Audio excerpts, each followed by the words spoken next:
It's Nolan. Now, before we get started, make sure y'all hitting that like button. Make sure y'all sharing it on your respective platforms. Let somebody know what we're doing today. Now, let's get into the show. On 85 straight genocide, get a bean pie, you won't pee. See homicide, that's inside, I'm on crease side with my P. I've been penalized so many times, my nigga died in them streets. Learned to bend aside, had to improvise, I set aside my grit. Still the same young nigga with a goal. Ariel got paid for the pole. Campaign on the block with a pole. White tee nigga, fuck them clothes. White man can't stop my growth. Jump man came at my soul. 10 deep at the Chinese store. Chopper scene like Daniel Jones. Tryna break my old habit. Step up financial status. Pull it place in Miami. See the view from my vantage. Niggas taking advantage. Let her came with the sandwich. Let her play with my family. Let it bang from the camera. I'm still haunted by them souls in the river. Even in the dead of winter when it's cold. Never shiver. We could take it to the stage. I'm a stand up salad bowl. Hands in my pocket. Oh, sit me at the deposit. Rap it die, rap it die, rap it die. Rap it die, rap it die, rap it die. Rap it die, rap it die, rap it die. Rap it die, rap it die, rap it die. Got that money showing up. She get down to the wire. Got me like in my fire. We gon' take this shit higher, nigga. What? Rap it die, rap it die, rap it die. Rap it die, rap it die, rap it die. What's going on, beautiful people? It's the kid J Nolan here. Welcome back to another episode of Inside the Industry, your number one source for music, entertainment, commentary, and breakdowns. Hope everybody's doing well out there this evening. In this video, we're going to be getting into DJ Whoo Kid discussing Drake. Now, y'all remember last year when the Kendrick Lamar battle took off with Drake, the first entry that we got from Drake was Push-Ups. The first version of Push-Ups that we heard was the one with the DJ Whoo Kid drop at the beginning, and some of the lyrics were actually different. I might even say some of the lyrics in the original version of Push-Ups were a little bit better than the version we got on part 2, although the production was a bit more beefed up on the second version we heard, right? But I remember hearing the Whoo Kid, and I was like, oh, what the fuck? Drake trying to act like he tapped in. Oh, he tapped in with DJ Whoo Kid? What the fuck is this? We doing a mixtape? I actually thought that was kind of a cool move at the time, you know? But now in this video, we're going to be getting into, from DJ Whoo Kid's perspective, how that came about. The fact that he didn't know that his drop was about to be used in a diss going towards Kendrick Lamar. He didn't know it was about to be used for a diss at all. He thought the nigga was, might use it as a drop on his album or something, or, do something different with it. But again, we're about to pull this up. He has a new interview out with Bag Fuel. Shout out to Esso and Heineken, DJ Clue. So let's go ahead and hear what DJ Whoo Kid has to say about this. And they also get into, the role they play as DJs, also kind of getting lumped into beefs that have nothing to do with them and how they've had to handle that type of thing throughout their career. So this is an interesting topic even outside of Drake, although he is kind of a common denominator for both Whoo Kid and DJ Clue, as they'll get into in the clip here. Shout out to DJ Clue being on the Clips album, by the way. Nostalgia. It definitely catches you. If you're from the era that this stuff happened, it's gonna catch your ear. This nigga say he stopped mid-session, allegedly with two baddies, splitting the pole like it ain't bad luck, allegedly, and answered Drake's DM. All right, so Drake is DMing him for the drop. Yo, Whoo Kid, hold on. Hey, Whoo Kid, let's talk, man. How you and man's them? How you youth them? You chat. Let's chat. 50 and them good, bruv. Oi. Let's discuss. He hit you like that, man. Hold on. He hit you like that in the DM, man. Man, them reached out, man. Really thought about that as a diss record, right? When that nigga dropped Wu-Tang Forever, bruh. This man dropped a song called Wu-Tang Forever. sampling It's Yours by Wu-Tang. It ain't had no bars on that bitch. Ah, shit. I will never forget that shit, man. I saw that nigga had a song called Wu-Tang Forever. The shit went into It's Yours. And that bitch ain't have not one bar. This nigga singing and crooning and crying. And I was like, man, we let this nigga get away with too much. So yeah, just because he used a Whoo Kid sample don't mean that off rip it was gonna be drama. But let me continue. Laughing. But he said Lucian Grange got involved with his drop being on the song. Now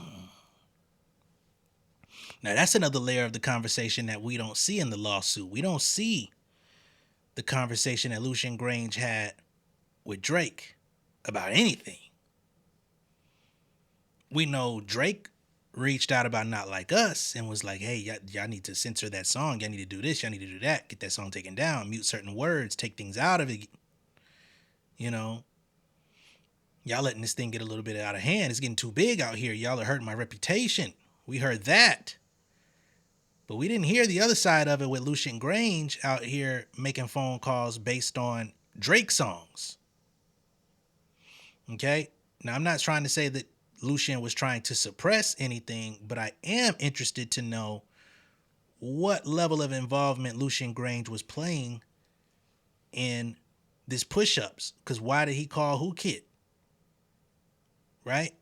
Did Lucian not want the battle to happen in the first place? And because both artists were adamant about going at it, he said, fuck it, let's get the money? I don't know. But I find that to be very interesting that Whoo Kid is saying Lucian got involved and he got spooked. He could be joking, he could be playing.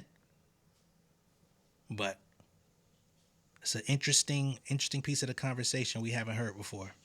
And this is stuff that really happened, you know, in the earlier 2000s. Like, he's saying he hosted a tape for Max B, not even knowing that the nigga was dissing Dipset and Jim Jones and Jewels the whole time. And he's literally in the room hanging out, or in a location, let me say, not in a room. In a location, hanging out with Jewels and some Dipset niggas. When the tape drops, he's hosting it. He got the God damn, gunshot, everything on that bitch. And they're like, man, what the fuck? What is this? I can only imagine how Lil Flip felt when Tip dropped Down with the King mixtape hosted by DJ Drama, Gangsta Grrrls. If you go back, well, you probably can't even find this stuff today because of the mixtapes being eradicated from online platforms.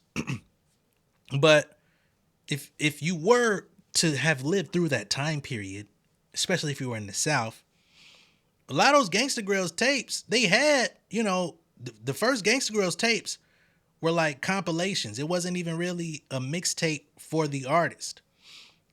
I believe Lil Flip had records on some of those early Gangsta Grill mixtapes. And then T.I. comes out with a Gangsta Grill dissing that nigga, pulling up in Cloverland on the tape. He got Scarface on the tape talking about, I don't know that nigga. And he's dissing his ass from front to back. Him and PSC. And how does a nigga look at DJ Drama like, bro, you gonna make a tape with this nigga dissing me the whole time when you been using my music on your shit? How am I supposed to carry it with you? But you know, the DJ just trying to, you know, keep the music flowing, build relationships, put shit out, keep the buzz going, build the empire, get the money. I ain't even really thinking about this shit being at the expense of you. It just happens to be that way. Y'all in the beef, shit happens. Somebody gotta host it. I'll make them niggas mad. Somebody ain't gotta do it. Let me get back to Whoo Kid. So Esso is even saying that this stuff permeates into his career as a YouTuber and a, you know, interviewer, media personality, which it can definitely become a thing. You know, because some people may like your content until you say something against them. You interview somebody that don't like them. Perhaps you get into, you know, some of the weeds of the existing beefs and stuff, and you ask niggas about some shit, and niggas go too far on your head, and then they gonna be like mad at you because it's like, why you let that nigga say that on your platform? Why you put it out? And they're like, well, shit, man, I ain't know we was gonna really get into it like that. But if you want to answer to it, you could come on the platform and you know, say your piece. And like, no, nigga, fuck you. If I see you in the street, nigga, it's up. It's like, damn, I invited you to even have a conversation, man. Shit. Guess I gotta watch my back next time I leave. You know, I'm not just anybody. Charged up, okay? That nigga sounded sleepy as a bitch on Charged Up. That nigga didn't have no charge. That nigga phone battery had the red shit on it. He was not charged. I forgot. I didn't even hear the record yet.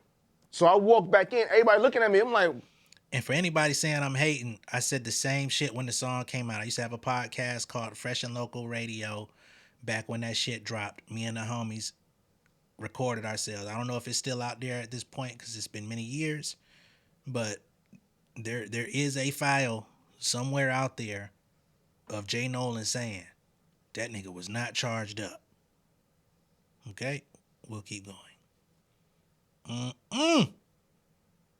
So DJ Clue said he was literally with Nicki Minaj and Meek Mill getting ready to put together a birthday party. He's out here booking the event, dropping money off. He goes to the gym, and during the time of him doing his little dips in his sets, funny how that works, you know, he come find out, oh shit, it's a diss, and it got this nigga name in it, and he gotta go look them in the face like, nigga, what you got going on? You why he just name drop you in a diss at me and you over here hanging with us? Bro, I didn't know. I don't even got Mandem number. All right, don't put it on me. I don't even got Mandem number. He don't come sit with me. We ain't got no interviews. He ain't never been on none of my mixtapes. Okay. Shit. But I advise you, go ahead and drop something. Say something back. Don't be worried. Don't say nothing to me. Talk to him. I ain't do a motherfucking thing. So on Charged Up, here's the bars. He says, wow, I'm honored that you think this is staged. I'm flattered, man. In fact, I'm amazed. The perfect start to the summer, man. This shit is a doozy. This shit a twist in the movie, but don't jump to conclusions. You boys are getting into your feelings on me. You should embrace it. This could be one of our realest moments. Okay, the flow start to feel familiar, don't it? Must I remind you that Jimmy got 20 million on it? Need DJ Clue to drop a bomb on it. None of them want this shit more than I want it. I seen it all coming. Know they will push a button. Here we go with these pushing motherfucking buttons. Easter egg hunting. They gotta look for something. Ferociously charged up. I don't even know why Meek Mill was looking at him. Shit, what? That nigga just dropped the weakest diss in history of American history. And he ain't even American. You know what I mean? Motherfucker. Political debates got better disses than that shit. Don't be looking at me, nigga. You drop something. All right? And Meek didn't answer the call very well his damn self. Fucking shame. But yeah, man, that's DJ Whoo Kid and DJ Clue talking about being involved in rap beefs that they were not even signed up for. Of course, once again, DJ Whoo Kid, his drop was used on Drop and Give Me 50, the Push-Ups original version. He did not know what it was going to be used for. All Drake said is, yo, I need them drops, brother. And he said, yo, I got you. You know what I mean? Do what you do. Next thing you know, he was getting texts on a plane. Shit was going crazy. And then come to find out, that wasn't even the real version of the song. People claim that that's a AI voice of Drake. People believe that that original version of Push-Ups was a whole nother rapper doing a reference track in the studio, testing out some AI in his voice. Ain't gonna lie, there is a little bit of in that audio. It's not the cleanest. So who knows? Who knows? Shout out to Rick Ross. Shout out to Matt Watt. Let me know what y'all think of all this down below in the comments. Be sure to like and share this video. If this is your first time seeing me on YouTube, go ahead and subscribe to the channel. Become an insider. I will catch y'all on the next one. Much love and respect. Y'all be good out there. Peace. King of my city and cul-de-sac. Coming out swinging like soldier rag. Leading my people like quarterback. Boy, I study this shit, I'm an almanac. Had to get up and grind. Knowledge is booming, I'm here to apply. Came with the chip and the dip, it just single the mind. We finna do more than survive. I need my check. Spinning the block for the gouda. We hitting the jeweler to flood out the net. We don't do beef on computers, I'm straight out the sewer. We come when you rest. Niggas be looking perplexed, so keeping my foot on their neck. No map, I trust my gut for the quest. With drama, I'm fully abreast. I was ready for years and they doubted me. All of a sudden they tell me they proud of me. I been dropping these haters like calories. Cross them out, I came back with some battery. Stand for my honor, but too raw, no corner. Packing the stick with a drummer. Wanna catch my bad, won't fumble. I done came too far to be humble.